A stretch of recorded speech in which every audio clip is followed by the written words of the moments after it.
درسقرآن.com آپ کے لیے پیش کرتا ہے تفسیر قرآن مولانا افضل شیخوپوری صاحب کی آواز میں. اور اللہ کہتا ہے یاد کرنے کے لیے آسان، پڑھنے کے لیے آسان اور سمجھنے کے لیے آسان. اس کے علاوہ اس مقبول ویب سائٹ پر آپ سنیے معروف عالم دین کے اصلاحی بیانات. تو اسلام کا نظریہ یہ ہے انا للہ و انا الیہ راجعون. ہم دو نات بچوں کے لیے اصلاحی کہانیاں اور بہت کچھ.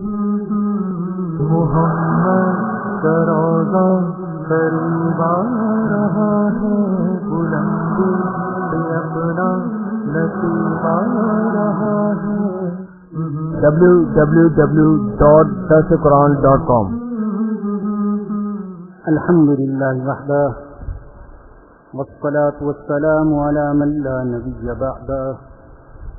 أما بعد فأعوذ بالله من الشيطان الرجيم. بسم الله الرحمن الرحيم.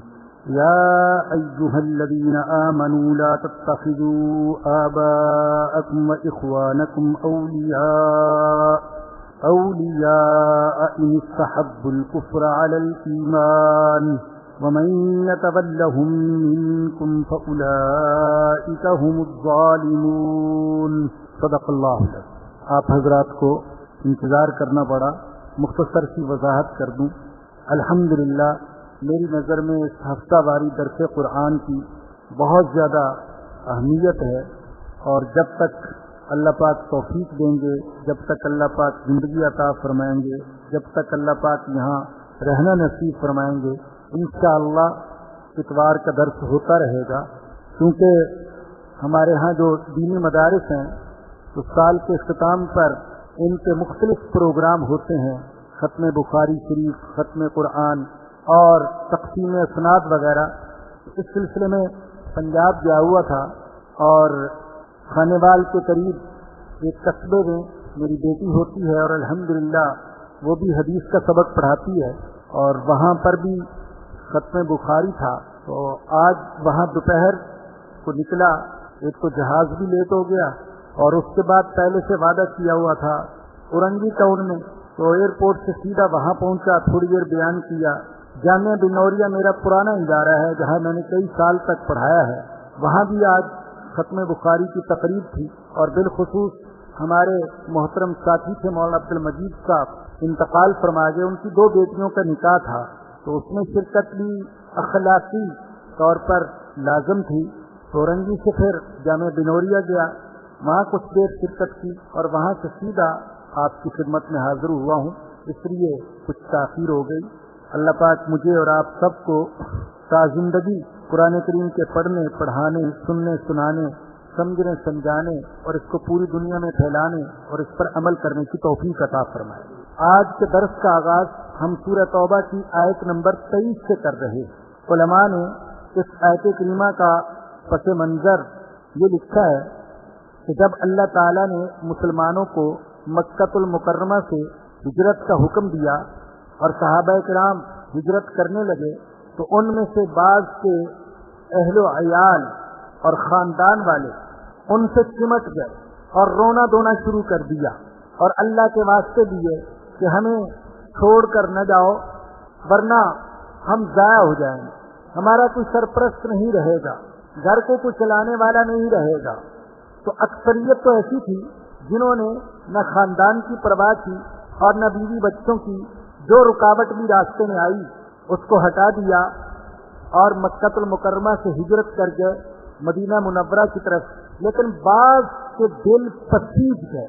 اب بیوی رو رہی ہے، بچے رو رہے ہیں، ماں رو رہی ہے، والد رو رہا ہے، بھائی بہن رو رہے ہیں، ہمیں چھوڑ کر نہ جاؤ. آپ خود سوچئے، ذرا آپ سوچئے، ہم صرف دین کے لیے گھر چھوڑ کر جا رہے ہوں اور گھر والے روئیں دھوئیں، ہمارے چھوٹے چھوٹے بچے روئیں، با وفا بیوی روئے، بوڑھے والدین روئیں.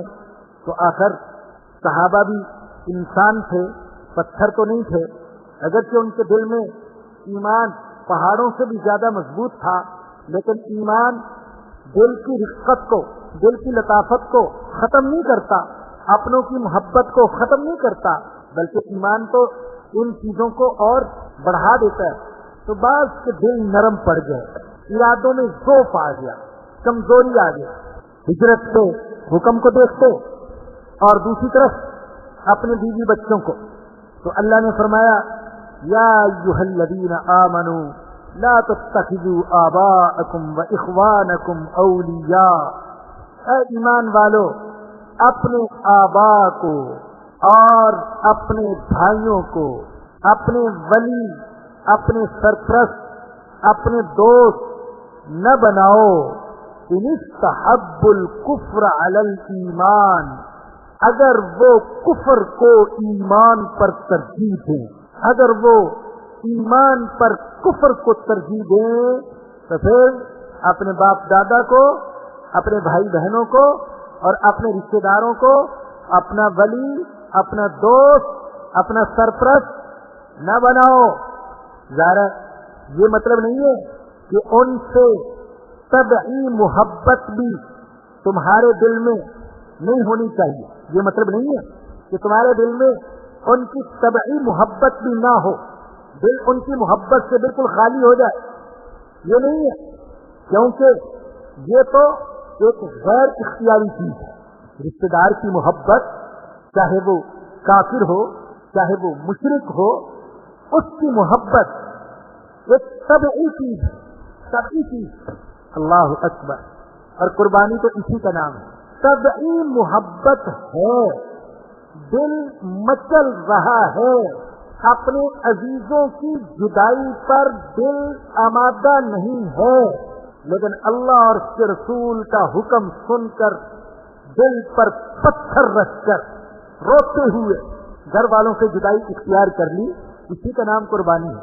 خود ہمارے آقا حضرت محمد الرسول اللہ صلی اللہ علیہ وسلم جب مکہ چھوڑ کر جا رہے تھے تو حدیث میں آتا ہے آپ نے مکہ سے نکلتے وقت مکہ کی طرف منہ کر کے کہا اے مکہ مجھے تجھ سے بڑی محبت ہے اور میں تجھے چھوڑنا نہیں چاہتا تھا، لیکن کیا کروں تیرے سردار اور وڈیرے مجھے مکہ میں رہنے نہیں دیتے. یہ حضور نے فرمایا میرا دل نہیں چاہتا مکہ چھوڑنے، لیکن کیا کروں مجھے یہاں ایمان کے مطابق زندگی بسر کرنے کی اجازت نہیں دی جاتی. اللہ اکبر، اللہ اکبر. اگر یہ باتیں کہنا آسان ہے، کرنا بہت مشکل ہے. جو میں بھی بتا رہا جس ادارے سے آ رہا ہوں، اللہ اکبر، وہاں 3 ہندو بچیوں نے ایمان قبول کیا. ایک بچی نے تو ابھی ایمان قبول کیا، ایمان کی حقیقت کو سمجھ چکی تھی، چھپ کر نماز بھی پڑھتی تھی، لیکن یہ کہ جاؤں تو کہاں جاؤں، کوئی ٹھکانا نہیں. والدین کو بھی شک ہو گیا اور اس کا رشتہ طے کر دیا، کارڈ چھپوا دیے اور کارڈ اسی سے تقسیم بھی کروائے. اب وہ بچی کہتی ہے میں نے سوچا کہ اگر ایک کافر کے نکاح میں چلی گئی تو میری اولاد بھی کافر ہو، پھر تو کبھی بھی کفر سے نہیں نکل سکوں گی. چنانچہ اس رات، جس رات کی صبح اس کا نکاح اور رخصتی تھی، اسی رات اس نے اپنے قدم اٹھائے اور جا کر ایک مسجد میں پناہ لی. کچھ اچھے لوگ مل گئے جنہوں نے اس بچی کو پھر کسی ادارے میں پہنچا دیا. آج وہ دین کا علم حاصل کر رہی ہے. اب گھر کو چھوڑنا، والدین کو چھوڑنا، بہن بھائیوں کو چھوڑنا، رشتہ طے ہو چکا ہے اس کو چھوڑنا، کہنا آسان مگر کرنا مشکل وہ کرتے ہیں جن کو اللہ پاک خصوصی توفیق عطا فرماتے ہیں.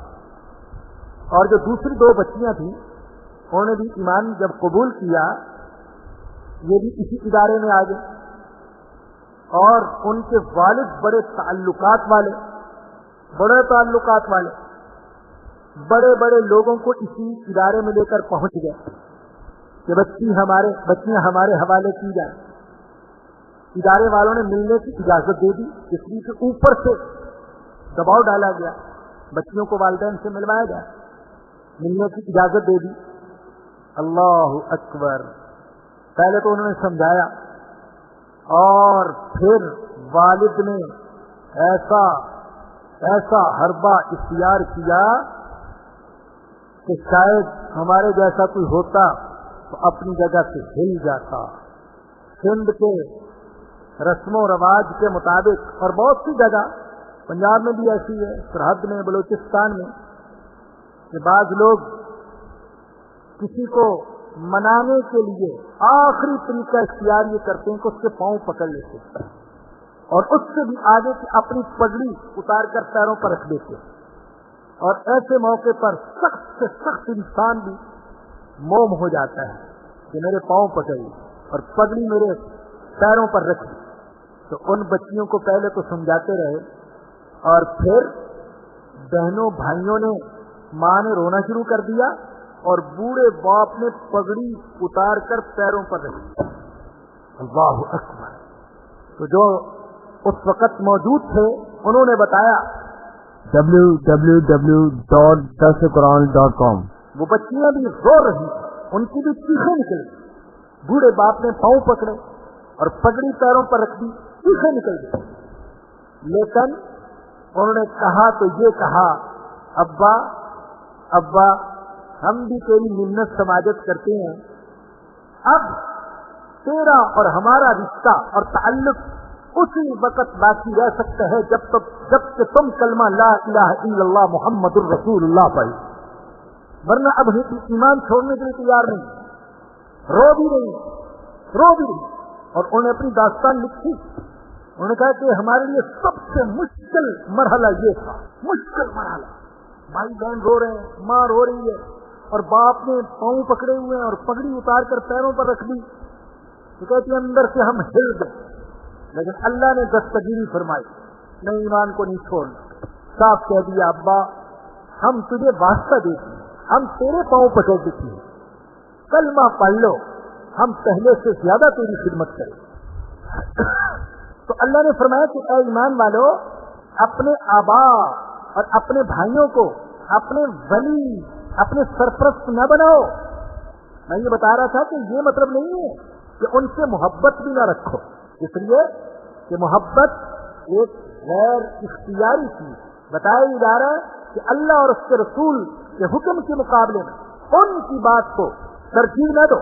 اور یہ بھی سن لیں کہ اس کا یہ مطلب بھی نہیں ہے کہ ان کے ساتھ کوئی نیکی نہ کرو, یہ مطلب بھی نہیں ہے, کیونکہ اسلام کہتا ہے کہ والدین اور رشتے دار اگر کافر اور مشرک بھی ہوں تو ان کے ساتھ اچھا سلوک کرو. حدیث میں آتا ہے کہ اسماء بنت ابی بکر رضی اللہ عنہا, انہوں نے حضور سے پوچھا, یا رسول اللہ میری والدہ آئی ہیں اور وہ مشرکہ ہے, کیا میں اس کی خدمت کر سکتی ہوں؟